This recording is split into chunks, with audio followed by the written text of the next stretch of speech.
ایک صاحب نے سوال پوچھا، کہنے لگے میلاد کس کو منانا چاہیے؟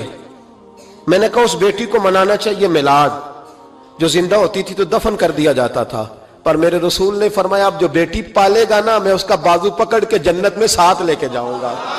میں نے کہا میلاد اس ماں کو منانا چاہیے جس کا بیٹا گلے میں رسی ڈال کے ماں کو منڈی میں بیچ آتا تھا۔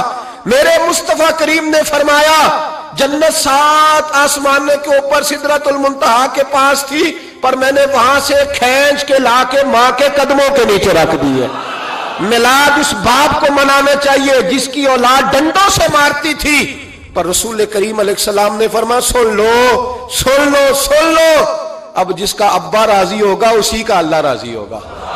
میں نے کہا میلاد اس غریب کو منانا چاہیے جو بھینس کی طرح بکری کی طرح منڈی میں بکتا تھا، پر مصطفیٰ نے کالے رنگ والے حبشی غلام کو سینے سے لگا کے کہا غریبوں کو چھوٹا نہ سمجھنا، میں اللہ کا رسول جب جنت میں جاؤں گا تو آگے بھی غریب ہوں گے، پیچھے بھی غریب ہوں گے، دائیں بھی غریب ہوں گے، بائیں بھی غریب ہوں گے۔ فرمایا امیر ویٹنگ لسٹ میں ہوں گے، 500 سال بعد جنت میں جائیں گے، غریبوں کے لیے جنت کے دروازے 500 سال پہلے ہی کھلوا دوں گا۔ اسے منانا چاہیے، میلاد منانا چاہیے۔ اور میں نے کہا مولوی سن، تجھے پوچھتا کوئی نہ، تیرا ذکر کوئی نہ کرتا، لیکن تو ممبر پہ بیٹھا ہے، تو محمد عربی کے نام کا کھا رہا ہے، تو علی کے نام کا کھا رہا ہے، تو عمر عثمان اور ابو بکر کے نام کا کھا رہا ہے، تو اسنین کا صدقہ کھا رہا ہے۔ تجھے نہ تیری کبھی کسی نے برادری پوچھی، نہ کبھی تیرا کسی نے ایڈریس پوچھا، نہ کبھی کسی نے تیری سند پوچھی، لوگ تیرے نعرے لگاتے ہیں، لوگ تیرے ہاتھ چومتے ہیں۔ پھر مان جا کہ تجھے صبح بھی میلاد منانا ہے، شام بھی میلاد منانا ہے، اور تجھے یہ کہنا چاہیے خس خس جنہ قدر نہیں میرا ایتے صاحب نو وڈیائیاں میں گلیاں دا روڑا کوڑا، ایتے محل چڑھایا سائیاں، تیرا کام تھا تیری آنکھیں بھیگی رہتی۔ اور اس بوڑھے کو بھی میلاد منانا چاہیے جس کے بارے میں میرے نبی پاک نے فرمایا سفید داڑھی والے کی جس نے عزت کی اس نے تو رب کی عزت کی، اس نے تو رب کی عزت کی میرے بھائی۔ اس مزدور کو بھی میلاد منانا چاہیے جس کے بارے میں نبی پاک نے فرمایا جو اپنے ہاتھوں پہ چھالے ڈال کے مزدوری کرتا ہے میں نے تو اسے رب کریم کا دوست بنا دیا ہے۔ ہر اس طبقے کو میلاد منانا چاہیے جسے میرے رسول نے عزت عطا فرمائی۔ اس بہن کو بھی میلاد منانا چاہیے جس کے بارے میں نبی پاک نے فرمایا اگر کسی کا باپ چلا جائے اور اس کے حصے میں بہنیں آ جائیں، 4 بہنیں، 3 بہنیں یا 2 بہنیں بیاہ کے جو آیا تبے سے، میرے محبوب نے فرمایا میری انگلیاں جڑی ہوئی ہیں نا، اس طرح میں اسے اپنے ساتھ جوڑ کے جنت میں لے کے جاؤں گا۔ اس بہن کو میلاد نہیں منانا چاہیے۔ میرے رسول پاک نے فرمایا جس کی بیٹی واپس آ جائے، طلاق ہو گئی یا بیوہ ہو گئی، واپس آ گئی، نہ بچ سکی واپس آ گئی، فرمایا واپس آنے والی بیٹی کی جو باپ خدمت کرے گا، میرے رسول پاک فرماتے ہیں میں قیامت میں اس کا سفارشی بنوں گا۔ تو اس بیوہ کو اور طلاق یافتہ کو میلاد نہیں منانا چاہیے؟ وہ اس رسول کا ذکر نہیں کرے گی جس نے اتنا درجہ دے دیا، اتنا نواز دیا؟ اور تجھے تو صبح و شام میلاد کرنا چاہیے تھا، تجھے تو صبح و شام درود کرنا چاہیے تھا، سلام کے گجرے بھیجنے چاہیے۔ یا رسول اللہ کہتے تیری زبان جو ہے وہ ہر وقت تر رہنی چاہیے تھی، تو بحث کر رہا ہے، تو اس پہ دلیلیں دے رہا ہے، تو اس پر باتیں کر رہا ہے۔ حضرت عمر سے پوچھنا، حضرت عمر سے، جناب اسامہ بن زید رضی اللہ تعالیٰ عنہ حضور کے غلام تھے، نبی پاک ان سے بڑا پیار کرتے تھے۔ ایک جنگ میں پیسے آئے تو حضرت عمر فاروق رضی اللہ تعالیٰ عنہ نے 25,000 دیا اپنے بیٹے کو، اور اسامہ بن زید کو 50,000 دینار دیے۔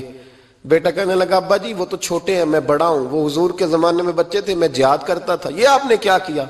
تو حضرت عمر رو پڑے، کہنے لگے بیٹا یہ تیرے باپ کے سر پر جو عزت کے بال ہیں یہ مصطفیٰ کے اگائے ہوئے ہیں۔ یہ نبی پاک، اسامہ سے نبی پاک کا پیار بڑا تھا، حضور کی محبت بڑی تھی۔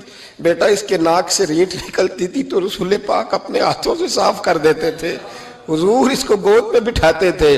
میں کیسے بھول جاؤں رسول پاک کے احسانات کیسے۔ حضرت عمر جا رہے تھے تو مکے کے رستے میں ایک تنا آیا، کھجور کا خشک تنا، حضرت عمر نے اس کو بازوؤں میں لے کے رونا شروع کر دیا۔ عمر کیا ہوا؟ کہنے لگے یہاں تو میں اونٹ چرایا کرتا تھا، یہاں، اور میرا باپ مجھے مارا کرتا تھا، دیکھو آج عمر نعرہ لگاتا ہے تو کیسر و کسرا کام، او بھائی اصلہ نال جے نیکی کریے، ہاں اصلہ نال جے، اصلہ نال جے نیکی کریے، تے وہ نسلاں تاک نہیں بھول دے ہاں بے اسلام نال نیکی کریے تے پھل کنڈیاں نال تول دے. اور سن تیری دنیا بھی حضور کے صدقے بنی اور تیری قبر میں بھی کوئی ساتھ نہیں جائے گا, کوئی ساتھ نہیں جائے گا. قبر میں بھی مصطفیٰ کریم صلی اللہ ہو. اور دیکھنا قبر کے اندر بھی کبھی کوئی گیا ہے؟ قبر میں بھی رسول پاک, قبر میں بھی رسول پاک, قبر میں بھی رسول پاک. میرے استاد فرمایا کرتے تھے بتاؤ جس قبر میں نبی پاک آئیں گے وہاں عذاب کیا ہونا ہے؟ جب حضور ہی آ گئے تو عذاب کیا ہونا ہے؟ نبی پاک تو جدھر سے گزر جائیں رب وہ جگہ جنت بنا دیتا ہے. وہاں کیا عذاب ہونا ہے؟ وہاں تو دیدار ہونا ہے. تیری قبر میں بھی نبی پاک. اور حضور نے فرمایا میزان عمل پہ عمل تلیں گے تو پھر بھی میں تمہارے پاس ہوں گا. حضور علیہ السلام نے فرمایا پل صراط سے گزرو گے تو پھر بھی میں تمہارے پاس ہوں گا. اور میرے رسول پاک علیہ السلام نے فرمایا جب تم جنت میں جانے لگو گے تو پھر بھی میں تمہارے. تو بتا تیرے رسول تو ہر وقت تیرے ساتھ ہیں, تو کب کب نبی پاک کے ساتھ ہوتا ہے؟ تو بتا نا تو کب کب نبی پاک کے ساتھ؟ میں چھوٹے جلسے کا قائل ہوں, لمبی محفل میں گزارش کرتا ہوں دوستوں سے کہ لمبا جلسہ نہ کرو. لیکن ایک جگہ پہ میں گیا تو ایک بڑے پڑھے لکھے آدمی نے مجھے کہا مولانا ان کو سمجھائیں, آدھی رات تک بٹھائے رہتے ہیں, ان کو سمجھائیں. میں نے کہا میں سمجھاؤں گا پر آپ بھی ذرا اپنا لب و لہجہ تھوڑا دھیما کریں. تو پوری رات نہیں نبی پاک کے لیے جاگا اور میرے رسول تو ساری حیات تیرے لیے جاگتے رہے, ساری رات. محبوب نے کیا کہتے ہیں بریلی کے امام اعلی حضرت فرماتے ہیں ان کی مہک نے دل کے غنچے کھلا دیے, وہ جس راہ چل دیے ہیں کوچے بسا دیے ہیں, میرے کریم سے گر قطرہ کسی نے مانگا دریا بہا دیے, دربے بہا دیے ہیں. اور اللہ کیا جہنم اب بھی نہ سرد ہوگا؟ اللہ کیا جہنم اب بھی نہ سرد ہوگا؟ رو رو کے مصطفیٰ نے دریا بہا دیے, رو رو کے مصطفیٰ نے. اور پھر کہنے لگے رو رو کے مصطفیٰ نے ان کے نثار کوئی کیسے ہی رنج میں ہو جب یاد آ گئے ہیں سب غم بھلا دیے, جب یاد آ گئے ہیں سب غم. اسی لیے تو ہم کہتے ہیں میلاد کھل کے مناؤ.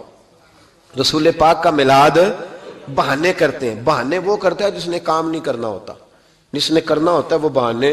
اعلیٰ حضرت نے جو پروگرام دیا وہ بڑا لمبا چوڑا ہے, کب تک کا تجھے کیا بتایا. اعلیٰ حضرت فرما گئے حشر تک ڈالیں گے ہم, حشر تک ڈالیں گے ہم پیدائش مولا کی دھوم, اور مثل فارس نجد کے قلعے گراتے جائیں گے اور خاک ہو جائیں عدو جل کر, مگر ہم تو رضا دم میں جب تک دم ہے ذکر ان کا سناتے جائیں.